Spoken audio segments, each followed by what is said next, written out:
Hello dear students, কেমন আছো সবাই? আশা করি ভালো আছো ইনশাআল্লাহ। আজ আমি তোমাদের দেখাবো ইলেকট্রন কনফিগারেশন। ভিডিওর থাম্বনেল দেখেই তোমরা বুঝতে পারছো আজ আমরা কি নিয়ে আলোচনা করতে যাচ্ছি। হ্যাঁ, আজ আমি তোমাদের দেখাবো ইলেকট্রন বিন্যাস, কিভাবে প্রপার ওয়েতে ইলেকট্রন বিন্যাস করা যায়। অনেক স্টুডেন্ট আজ পর্যন্ত দেখো এসএসসি পরীক্ষা দেবে, তারাও ইলেকট্রন বিন্যাসটা প্রপারলি জানে না। তো তোমরা যদি ইলেকট্রন বিন্যাসটা প্রপারলি শিখতে চাও, প্রপার ওয়েতে ইলেকট্রন বিন্যাস শিখতে চাও, তাহলে অবশ্যই এই ভিডিওটি বা এই ক্লাসটি তোমাদের জন্য হবে অতীব জরুরি এবং অত্যন্ত প্রয়োজনীয় ক্লাস। তো অবশ্যই এই ক্লাসটি তোমরা মনোযোগ সহকারে দেখবা ইনশাআল্লাহ, আমি আশা করি। তো লুক এট দ্য বোর্ড, আমি তোমাদের ইলেকট্রন বিন্যাসকে শেখানোর জন্য বা প্রপারলি খুব ভালোভাবে খুব মজা করে শেখানোর জন্য আমি একটা ছন্দ, ইলেকট্রন বিন্যাসের একটা ছন্দ লিখে রাখছি। অবশ্যই ক্লাসটা তোমরা মনোযোগ সহকারে করবা, কেউ হাসাহাসি করবা না, ঠিক আছে? তোমরা অবভিয়াসলি একটু হলেও ম্যাচিউরড। লক্ষ্য করো, এট দ্য বোর্ড আমি তোমাদের সুবিধার্থে লিখছি শোনো শোনো প্রিয়া, শোনো প্রিয়া, শোনো ডি, পিএস খোলা, ডিপিএস খোলা, এফডিপিএস খোলা, এফডিপিএস খোলা। ও মাই গড, দেখি।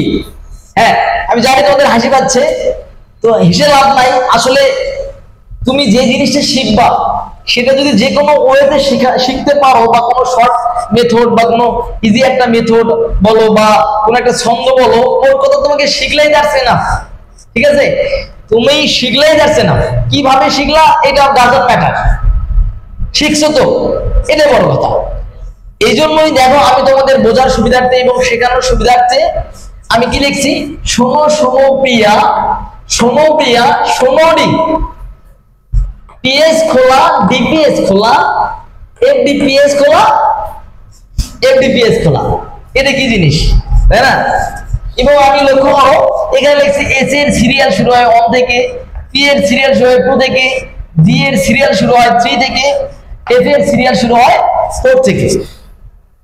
এবং আমি আরো লিখছি যে এস অরবিটালের ইলেকট্রন ধারণ ক্ষমতা হচ্ছে 2। যেহেতু ইলেকট্রন বিন্যাস, ইলেকট্রন নিয়ে গল্প, পি অরবিটালের ইলেকট্রন ক্ষমতা কত, একটু মিস্টেক করছি আমি এখানে, দেখো লক্ষ্য করো এখানে হবে পিতে হলো 6টি। আচ্ছা, ডি এর দেখো, ডি অরবিটালের ইলেকট্রন ধারণ ক্ষমতা হলো 10টি, এন্ড এফ অরবিটালের ইলেকট্রন ধারণ ক্ষমতা কয়টি, 14টি। আমি এই পাশে দেখো সাইড নোটে একটা জিনিস লিখছি যে ইলেকট্রন বিন্যাসটা করব, এই যে শক্তি স্তরের একটা গল্প আছে। সেই শক্তি স্তর মূলত 2 টাইপের, একটা হচ্ছে মেইন অরবিটাল, একটা হচ্ছে সাব অরবিটাল। দ্যাট মিন্স প্রধান শক্তি স্তর এন্ড উপশক্তি স্তর। প্রধান শক্তি স্তর মূলত হলো এখানে আমাদের দেখা আছে, দেখো এই প্রধান শক্তি স্তরগুলোর নাম আমি লিখছি কে এল এম এন। দেন আমি উপশক্তি স্তর বা অরবিটাল যেটাকে বলা হয় সেটা লিখছি যে এসপিডি এফ, ঠিক আছে? এই দেখো K L M N and SPDF, এগুলো মূলত আমাদের শক্তি স্তর, ঠিক আছে? অরবিট বা অরবিটাল, এগুলো মূলত অরবিট এন্ড এগুলো হচ্ছে অরবিটাল। এখন লক্ষ্য করো আমি যেহেতু লিখছি শোনো শোনো শোনো প্রিয়া, তোমরা জানো আমরা যখন মেসেঞ্জারে বা হোয়াটসঅ্যাপে বা ইমুতে বা বিভিন্ন ধরো টিকটকে যাই, যেটাই বলো না কেন, আমরা যখন মেসেজ করি তখন কিন্তু আমরা শর্ট ফরম্যাট গুলো ইউজ করি। যেমন আমরা বলি কি, ধরো বলি যে প্রিয়া বানান লিখি, ধরো কি লিখি আমরা, প্রিয়া বানানটা ধরো এইভাবে লিখি না, লুক এট দ্য বোর্ড, ধরো প্রিয়া, এটা ধরো প্রিয়া, তো আমি দিলাম কি, ধরো প্রিয়া, ধরো কি পি আর ওয়াই দিলাম বা এ দিলাম। অথবা যখন আমরা শোনো লিখি তখন কিন্তু আমরা এইভাবে লিখি না, এস ও এন ও এইভাবে লিখি না, আমরা কি লিখি এস এন শোনো, অথবা এস এন ও শোনো, তাই না? সেক্ষেত্রে আমি এই জন্য তোমাদের এই বিষয়টা লক্ষ্য করো, আমি এই জন্য এটা রাখছি যে কি, যে এই যে দেখো শোনো কি লিখছি, শোনো, তার মানে এই যে এটা ধরো কি শোনো বানানে প্রথমে আসলে এস, তাহলে আমি দিলাম এস, এখানেও তাহলে এস হওয়া উচিত। এই যে প্রিয়া, প্রিয়া মানে হলো পি দিলাম, আবার শোনো তাহলে এস দিলাম, তাই না? তাহলে লক্ষ্য করো এবার এই যে প্রিয়া তাহলে পি দিলাম, এই যে শোনো এস দিলাম, এই যে ডি, ডি ফর ডি দিলাম, এন্ড পি, পিতে আমি পি দিলাম, এসে আমি এস দিলাম। এই যে খোলার দরকার নাই, ঠিক আছে, এটা কেটে দিলাম, কারণ আমরা এই ছন্দটা মিলানোর জন্য খোলাটা ইউজ করেছিলাম। এখন আসো এই ডি, তাহলে এটা হলো ডি, এই যে এটা হলো পি, এটা হলো এস, খোলার তো দরকার নাই, তাই না? এই যে এফ, এটা হচ্ছে আমাদের এফ, এটা হলো ডি এন্ড এটা হচ্ছে আমাদের পি। আচ্ছা, এবার লক্ষ্য করো এই যে এটা হলো এফ এন্ড এটা হলো ডি, এটা হলো পি, এটা হলো এস, দেন খোলার কোনো দরকার নাই। এখন আমাদের এখানে কথা ছিল যে এস এর সিরিয়াল শুরু হবে 1 থেকে। তো সেই গল্প অনুসারে আমি যদি কি করি, লক্ষ্য করো, এই যে এটা তাহলে 1, এটা 1s, তাহলে এটা হবে 2s। যেহেতু এস একবার স্টার্ট করছি, আবার তো স্টার্ট করা যাবে না, শুরু করে দিয়েছি। এ পি, পি এর সিরিয়াল হবে 2 থেকে, তাহলে কি লিখলাম, 2 লিখলাম। এস, এস তো শুরু করে দিয়েছি, 1s 2s, এটা হবে 3s।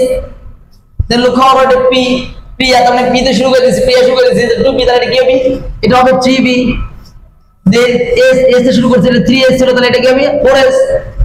এটা ডি, ডি তে এখনো শুরু করিনি, তাহলে ডি এর সিরিয়াল কত থেকে, 3 থেকে, হবে এটা 3d।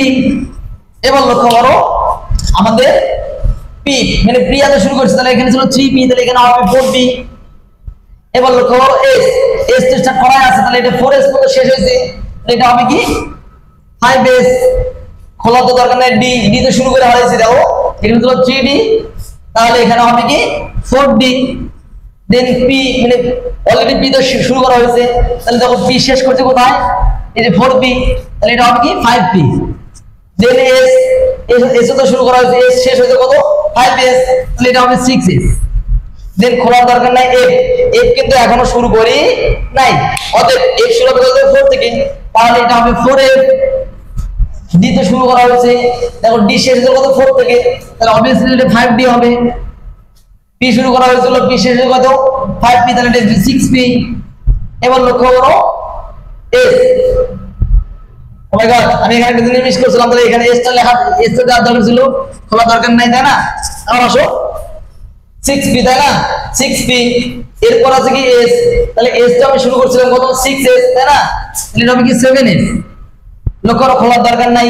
এবার আসো এখানে এফ, এফ তো স্টার্ট করছি, তাই না, তাহলে এটা হবে কি 5f।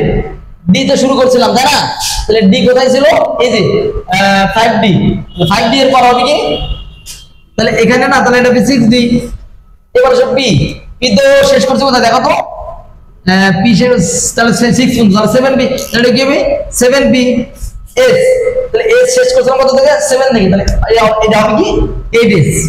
তো এই ব্যাপারগুলোকে যদি আমি এক জায়গায় স্থাপন করি, লক্ষ্য করো, তাহলে আমি এই জায়গাতে স্থাপন করতেছি, ধর আমি এখানে স্থাপন করে দিলাম, এই যে চিপার মধ্যে স্থাপন করছি, দেখো এটা ছিল 1s, তাহলে 1s, 2s, এই যে 2p, এই যে 3s, এই যে 3b, এই যে 4s, তারপরে কি 3d, দেন কত 4p, তারপরে কত 5s, তারপর কত 4d, তারপরে কি আছে 5p, 6s, তারপরে কি 4f, 5d, 6p, 7s, তারপরে কি 5f, এই তো 5f, 6d, 7p and 8s।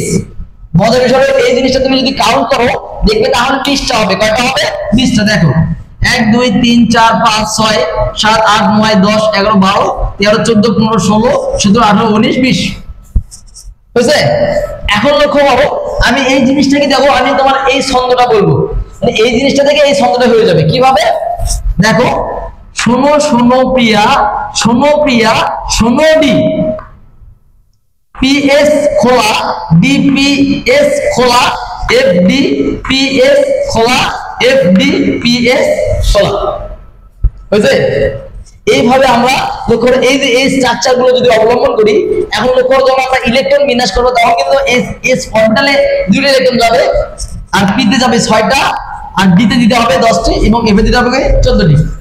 তো এইভাবে যে জাস্ট তুমি যদি এই ছন্দটা ফলো করো, এই ছন্দটা যদি অনুসরণ করো এবং এই ছন্দটা যদি মাইন্ডে রাখতে পারো, মনে রাখবা তোমাকে অনেক টিচার বলবে যে কি এই ছন্দটা আমাদের কিছু দরকার নাই, তুমি মুখস্থ করবা 1s 2s, কি মুখস্থ করবা 1s 2s 2b 3s 3b। ভাই তুমি কও এই যে এখানে 20টা মানে 20টা কাউন্টিং 20টা নাম্বার আছে, এই 20টা নাম্বার কি মনে রাখতে পারবা?